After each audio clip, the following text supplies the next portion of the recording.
KTO Radio présente À haute voix, la lecture intégrale des œuvres spirituelles majeures.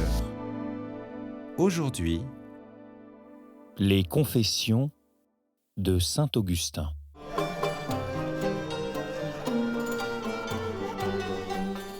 Chapitre 7. Quelques erreurs des manichéens. Je ne connaissais pas l'autre réalité, la vraie, et comme mu par un aiguillon, je donnais mon assentiment à ces absurdes imposteurs quand ils me demandaient d'où vient le mal, si Dieu est limité par une forme corporelle, s'il a des cheveux et des ongles et s'il faut considérer comme juste ceux qui avaient plusieurs femmes en même temps, qui tuaient des hommes et qui sacrifiaient des animaux. Dans mon ignorance, j'étais troublé par ces questions. Je m'éloignais de la vérité et je croyais aller vers elle, car je ne savais pas que le mal n'est que la privation du bien, privation qui trouve son dernier terme dans le néant. Comment l'aurais-je vu, moi dont les yeux ne voyaient rien au-delà du corps et l'intelligence rien au-delà des fantômes ?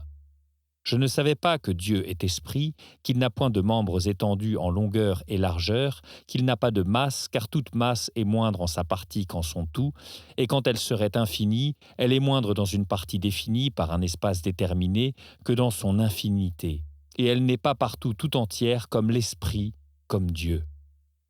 Et le principe de notre existence, et ce qui fait dire à l'Écriture que nous sommes à l'image de Dieu, je l'ignorais parfaitement.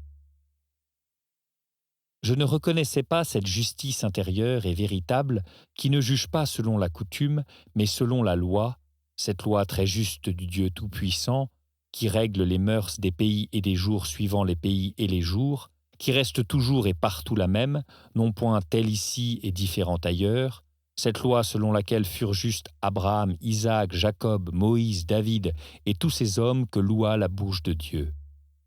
Mais ils ont été jugés injustes par les ignorants, qui jugent selon les vues de la justice humaine et mesurent les mœurs du genre humain dans leur universalité à leurs mœurs particulières. C'est comme si un homme, sans savoir ce qui dans une armure se rapporte à chaque partie du corps, voulait se couvrir la tête avec le cuissard, se chausser avec le casque et se plaignait que rien ne lui allât. Ou comme si un jour où l'après-midi est déclaré férié, quelqu'un se fâchait de n'avoir pas le droit de vendre sous prétexte qu'il l'avait le matin. Ou encore comme si, voyant dans la même maison un esclave manier des objets auxquels celui qui verse à boire n'a pas permission de toucher, ou telle action se faire derrière l'écurie qui est défendue dans la salle à manger, on trouvait mauvais que dans le même logis, dans la même famille, tous n'aient pas partout les mêmes attributions. C'est ce que font les gens qui s'indignent en apprenant que dans les siècles anciens, certaines choses a été permise, qui n'est pas permise au juste du siècle où nous sommes, et que Dieu a commandé aux uns ceci, aux autres cela, pour des raisons relatives à l'époque, tous d'ailleurs étant soumis à la même justice. Et cependant, il voit bien que chez le même homme, le même jour, dans la même maison, ce qui convient à un membre ne convient pas à l'autre, que ce qui a été permis ne l'est plus l'instant d'après, que ce qui est autorisé ou prescrit dans ce coin est défendu et puni dans cet autre tout à côté. Serait-ce donc que la justice est variable et changeante ? Non, mais les temps auxquels elle préside ne se ressemblent pas puisqu'ils sont des temps. Les hommes dont la vie terrestre est courte ne sont pas capables d'accorder par la pensée les raisons des choses dans les siècles passés et dans d'autres pays dont ils n'ont pas l'expérience avec leur expérience particulière. Cependant, dans un même corps, dans une même journée, dans une même maison, ils peuvent facilement se rendre compte de ce qui convient à tel membre, à tel moment, à tel endroit ou à telle personne. C'est pourquoi ils se scandalisent dans un cas et se soumettent dans l'autre. Ces choses, je les ignorais alors et n'y faisais pas attention. Elles frappaient mes yeux de toutes parts et je ne les voyais pas. Si je déclamais des vers, il ne m'était pas permis de placer n'importe quel pied n'importe où. Selon les maîtres, je devais en user différemment, et dans le même vers, il n'y avait pas place partout pour le même pied. Pourtant, l'art même de la prosodie que j'observais en déclamant n'avait pas telle règle ici, telle autre là, mais elle en formait un tout.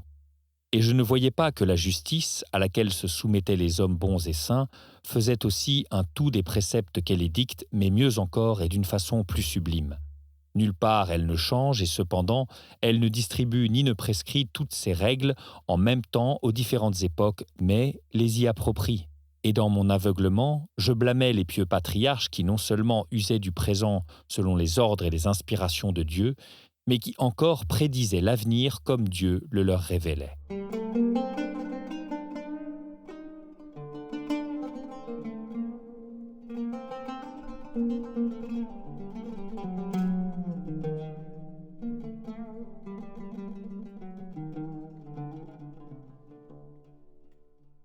Chapitre 8. Il est des crimes toujours et partout détestables. Où et quand est-il injuste d'aimer Dieu de tout son cœur et de toute son âme, de tout son esprit, et d'aimer son prochain comme soi-même? Aussi les débauches contre nature, comme celles des sodomites, doivent être partout haïes et châtiées. Quand tous les peuples les commettraient, ils seraient tous également coupables devant la loi de Dieu, qui n'a pas fait les hommes pour se comporter ainsi. Car c'est violer la société que nous devons avoir avec Dieu que de souiller par les perversions de la volupté la nature dont il est l'auteur. Quant aux fautes contre les coutumes des hommes, il faut les éviter en raison de la diversité de ces coutumes. Le pacte mutuel scellé par la coutume ou la loi d'une cité, d'une nation, ne saurait être violé par le caprice d'un citoyen ou d'un étranger. C'est laid un élément qui ne s'accorde pas au tout dont il fait partie. Mais quand Dieu commande à l'encontre de la coutume ou d'un pacte quelconque, même si la chose n'a jamais été faite en ce lieu, on doit la faire, et si elle a été oubliée, la restaurer et l'instituer, dans le cas où elle ne l'a déjà été. Il est permis à un roi dans la cité où il règne de donner un ordre que personne avant lui, ni lui-même n'avait donné. Et il n'est pas contraire au statut de cette cité de lui obéir, ou plutôt, ce serait ruiner ce statut que de ne point lui obéir, l'obéissance au roi étant un pacte de la société humaine. À plus forte raison, doit-on obéir sans hésitation à tous les ordres de Dieu qui règnent sur toute la création. Car de même qu'en ce qui concerne les pouvoirs des sociétés humaines, le pouvoir supérieur a le pas sur le pouvoir inférieur, qui doit lui obéir, de même Dieu commande à toutes choses et à tous. J'en dirai autant des crimes qui comportent le désir de nuire par des outrages ou par la violence. Tous deux ont pour mobile soit le désir de la vengeance, comme il arrive entre ennemis, soit la convoitise du bien d'autrui. C'est le cas du bandit qui attaque le voyageur, soit l'intention d'éviter un mal quand il s'agit par exemple d'un homme qu'on redoute, soit l'envie. Ainsi, un misérable jalouse un homme heureux, ou l'heureux craint que son bonheur ne soit égalé, ou souffre de le voir égalé, soit le seul plaisir du malheur d'autrui, ce qui est l'état d'âme de ceux qui vont voir les combats de gladiateurs ou des moqueurs et des mystificateurs. Voilà les formes essentielles de l'iniquité. Elles s'engendrent de la passion de dominer, de voir, de sentir, de l'une de ces passions ou de deux, ou de toutes à la fois. Vivre ainsi dans le péché, c'est manquer aux 3 et aux 7 commandements. C'est rompre l'harmonie du psalterion à 10 cordes, votre décalogue, ô Dieu très haut et très doux. Mais quelle souillure vous atteindrait, vous que rien ne peut corrompre? Quel crime, vous à qui rien ne peut nuire? Ce que vous punissez, ce sont les crimes que les hommes commettent contre eux, parce que même en péchant contre vous, ils se comportent d'une manière impie contre leurs âmes, et leur iniquité se ment à soi-même en corrompant, en pervertissant leur nature que vous avez faite et ordonnée, soit par l'abus des choses permises, soit par un évident désir des choses défendues pour un usage contraire à la nature. Ils sont coupables aussi quand ils se rebellent contre vous en pensée et en parole et regimbent contre votre aiguillon, ou encore lorsque, rompant les barrières de la société humaine, leur audace se plaît aux factions et aux divisions au gré de leur penchant ou de leur rancune. Voilà ce qui advient quand on vous a abandonné, source de vie, seul et véritable créateur et maître de l'univers, et que par un orgueil égoïste, on aime un élément du tout comme s'il était le tout. C'est pourquoi on ne revient à vous que par une humble piété. et vous nous purifiez de l'habitude du mal, vous êtes indulgents aux péchés de ceux qui les confessent, vous exaucez nos gémissements de prisonniers chargés de fer, vous nous délivrez des chaînes que nous nous sommes forgées à nous-mêmes, à condition que nous ne dressions plus contre vous les cornes d'une fausse liberté, avides de posséder davantage et nous exposant à tout perdre en préférant notre bien à vous, qui êtes le souverain bien.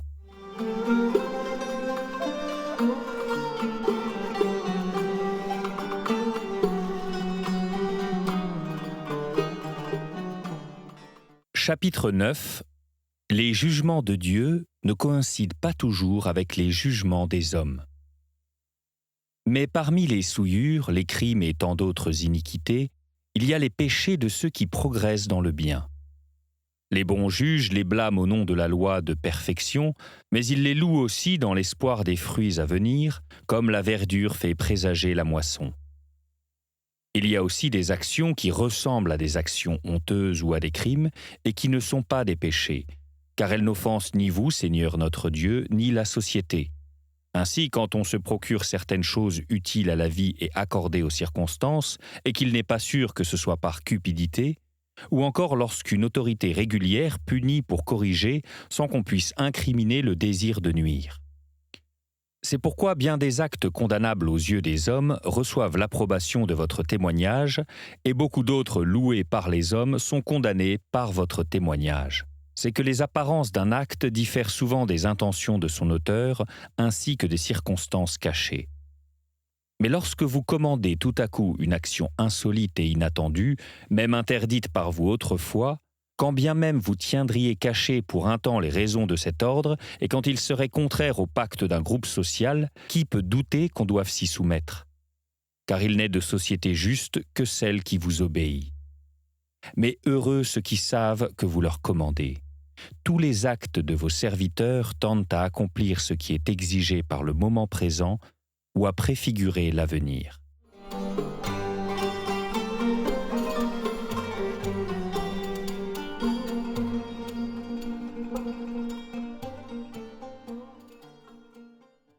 Chapitre 10. Sottise manichéenne. Dans mon ignorance de ces vérités, je me moquais de vos saints serviteurs et de vos prophètes. Et que faisais-je en me moquant d'eux que me faire moquer de moi par vous? Insensiblement et peu à peu, j'en étais venu à la sottise de croire que la figue que l'on cueille et l'arbre qui l'a produite pleurent avec des larmes de lait. Mais si un saint, selon Manès, mangeait cette figue criminellement cueillie par un autre, non par lui, il mêlait dans ses entrailles et en exhalait dans les gémissements de sa prière et dans ses éructations des anges, plus encore des parcelles de Dieu, et ces parcelles du Dieu souverain et véritable seraient restées captives dans ce fruit si elles n'eussent été délivrées par la dent et l'estomac du saint élu. Malheureux! Je croyais que nous devions plus de pitié aux productions de la terre qu'aux hommes pour qui elles poussent.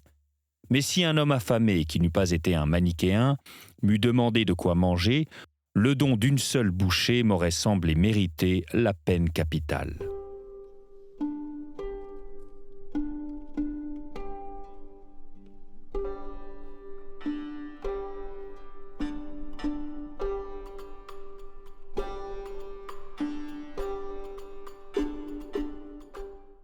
Chapitre 11. Un rêve de Monique.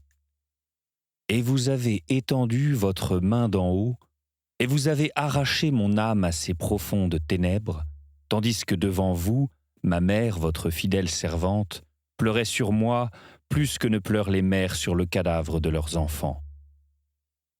À la lumière de la foi et de l'esprit qu'elle tenait de vous, elle me voyait mort. Et vous l'avez exaucé, Seigneur. Vous l'avez exaucée, vous n'avez pas dédaigné ces larmes dont le torrent arrosait la terre partout où elle priait. Oui, vous l'avez exaucée. Car d'où lui venait ce rêve dont vous la consolâtes, si bien qu'elle accepta de vivre avec moi et de s'asseoir à la même table que moi dans la maison, ce qu'elle avait d'abord refusé de faire par aversion et horreur pour les blasphèmes que me dictait mon erreur. Dans ce songe, elle se vit debout sur une règle de bois, et au-devant d'elle venait un jeune homme, brillant, joyeux, et qui souriait à sa tristesse et à sa désolation. Il lui demanda la raison de sa peine et de ses larmes quotidiennes. Il voulait l'instruire de quelque chose, comme il arrive en ce cas, et n'avait rien à apprendre d'elle. Et sur sa réponse qu'elle pleurait ma perte, il lui ordonna de se rassurer et la pria de faire attention et de remarquer que là où elle était, je me trouvais moi aussi. Elle regarda et me vit auprès d'elle, debout sur la même règle. D'où pouvait venir ce songe, sinon de ce que vous approchiez vos oreilles de son cœur, ô Dieu bon et tout-puissant, qui prenait soin de chacun de nous, comme si vous aviez à prendre soin de lui seul et de tous comme de chacun. D'où venait encore ce que je vais dire? Quand elle me raconta son rêve, je tentais de lui faire prendre dans un autre sens. Elle devait bien plutôt ne pas désespérer d'être un jour ce que j'étais déjà, mais elle, aussitôt sans hésiter, « Non, on ne m'a pas dit « là où il est, tu seras toi aussi », mais là où tu es, toi, il sera lui aussi. Je vous l'avoue, Seigneur, autant que je m'en souviens, et je l'ai souvent déclaré, la réponse que vous me fîtes par la bouche de ma vigilante mère, son absence de trouble devant ma fausse et spécieuse interprétation, sa promptitude à voir ce qu'il fallait voir et ce que je n'avais pas vu autant qu'elle eût parlé, cela m'émut plus encore que ce songe lui-même, par où était annoncé si longtemps d'avance à la pieuse femme, pour la consoler de ses inquiétudes présentes, une joie qu'elle ne devait goûter que bien longtemps après. Car près de 9 années s'écoulèrent pendant lesquelles je me roulais dans la boue profonde, dans les ténèbres de l'erreur. Plus d'une fois je m'efforçais de me relever, mais ce fut pour retomber plus lourdement. Et cependant, cette veuve chaste, pieuse et sobre, telle que vous les aimez, déjà plus prête à l'espérance, mais qui n'épargnait ni ses pleurs ni ses gémissements, ne cessait à toute heure de ses oraisons de pleurer sur moi devant vous, et ses prières accédaient à vos regards, mais vous me laissiez encore me rouler et m'enfoncer dans ces ténèbres.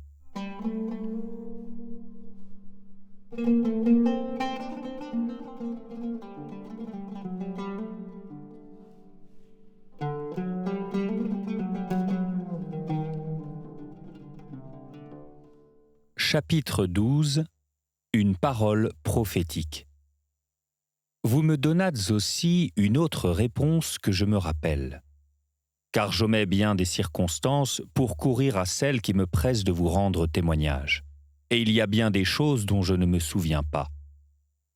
Oui, vous me donnâtes une autre réponse par votre prêtre, un évêque nourri dans l'Église et versé dans vos Écritures. Ma mère lui avait demandé de vouloir bien s'entretenir avec moi pour réfuter mes erreurs, me dissuader du mal et m'apprendre le bien, ce qu'il faisait lorsqu'il trouvait des sujets aptes à recevoir ses avis. Il s'y refusa et sagement je l'ai compris dans la suite. Il répondit que j'étais encore réfractaire, étant tout gonflé de la nouveauté de l'hérésie. Au surplus, ne lui avait-elle pas appris que j'avais embarrassé de mes pauvres objections plus d'un esprit simple ? Mais, dit-il, laissez-le comme il est. Priez seulement pour lui le Seigneur. Par ses lectures, il reconnaîtra lui-même son erreur et son impiété.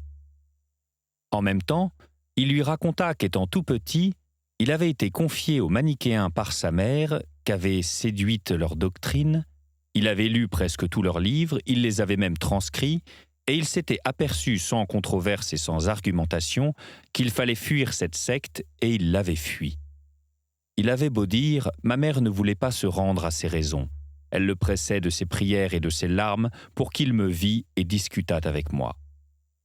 Alors, impatienté, l'évêque lui dit, « Laissez-moi. Aussi vrai que vous vivez, le fils de larmes comme les vôtres ne saurait périr. » Ces paroles, ma mère me l'a souvent dit dans ses entretiens, furent reçues par elle comme si elles étaient venues du ciel.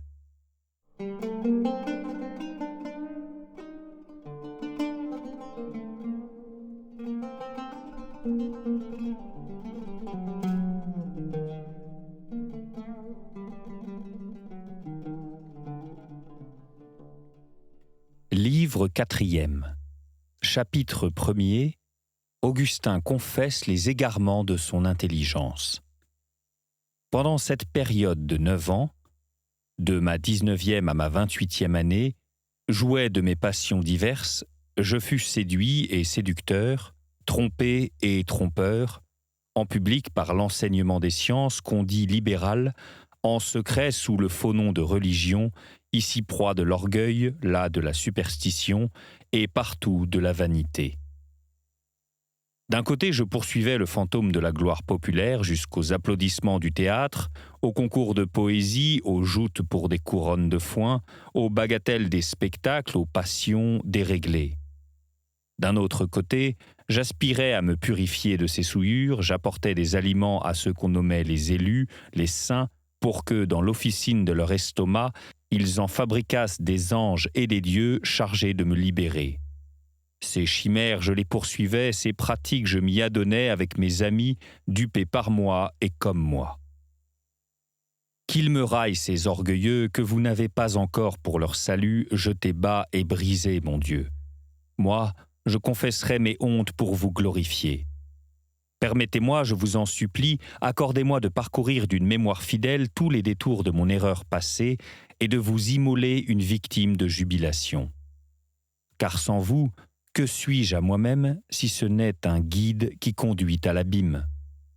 Et que suis-je quand mon âme va bien si ce n'est un enfant qui suce votre lait et qui se nourrit de vous, incorruptible nourriture? Et qu'est-ce que l'homme, quel qu'il soit, puisqu'il est homme? Qu'il se rit de nous les forts et les puissants, mais nous, les faibles et les pauvres, nous vous ferons notre confession.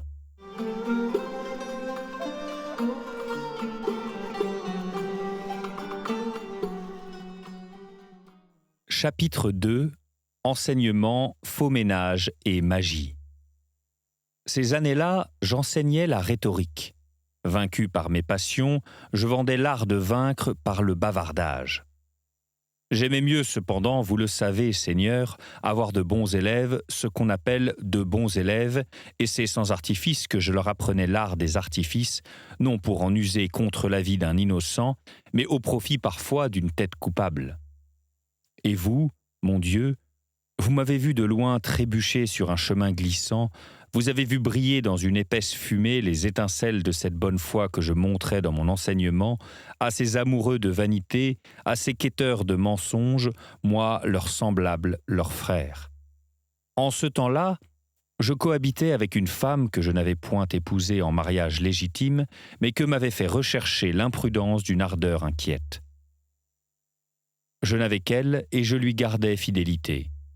Mais mon expérience m'apprenait qu'il y a loin du sage engagement conjugal, contracté pour avoir des enfants, à un pacte d'amour sensuel où vous naissent aussi des enfants, mais contre vos désirs, bien qu'une fois nés, ils vous forcent à les chérir.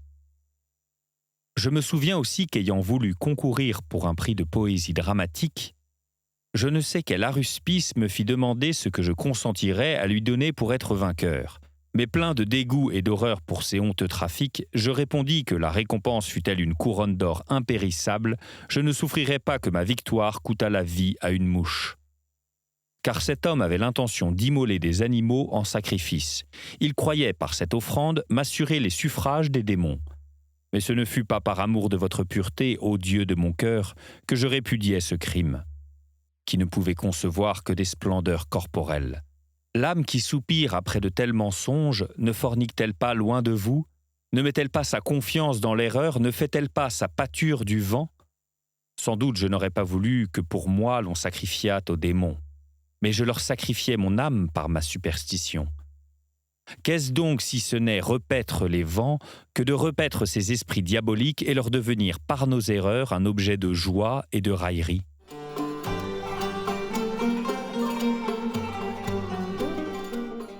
Chapitre 3.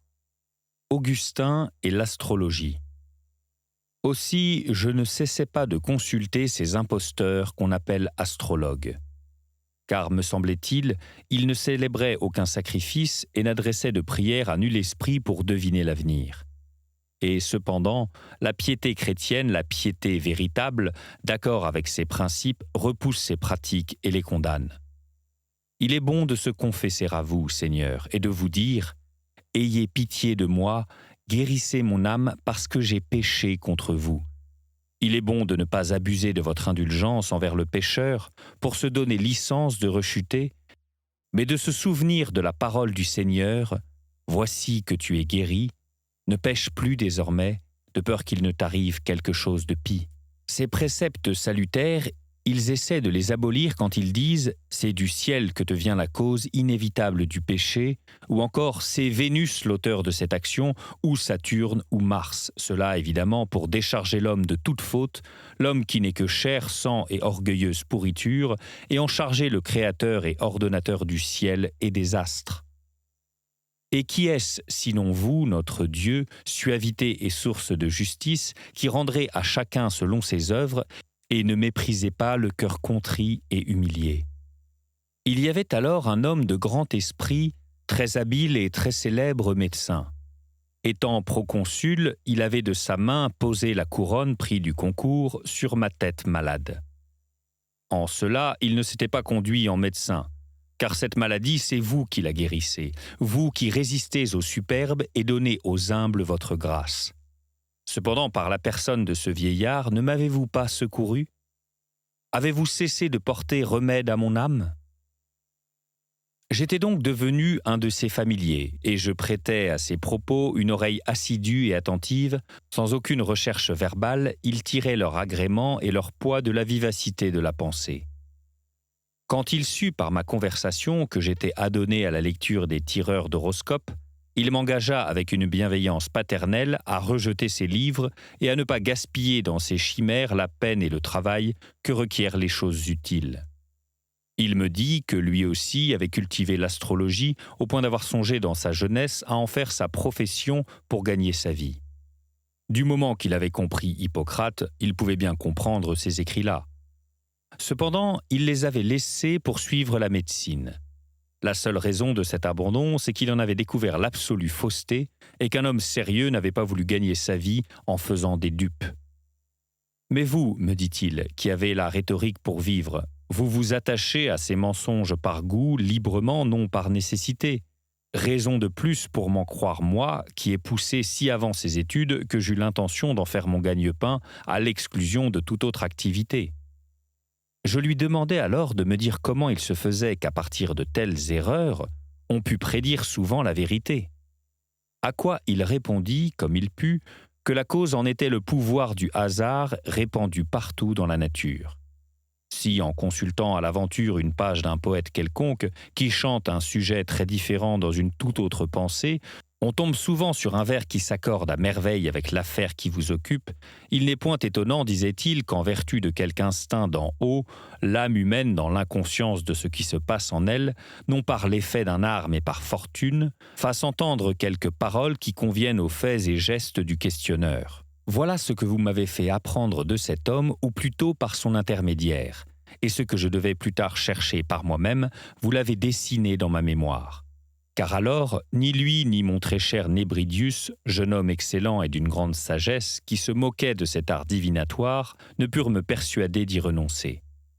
Ce qui m'impressionnait le plus, c'était l'autorité des auteurs qui en ont écrit, et je n'avais pas encore trouvé de preuve évidente, comme j'en cherchais une, pour me faire voir clairement que les paroles vraies des astrologues consultés étaient l'œuvre du hasard ou du sort, mais non d'un art d'observer les astres.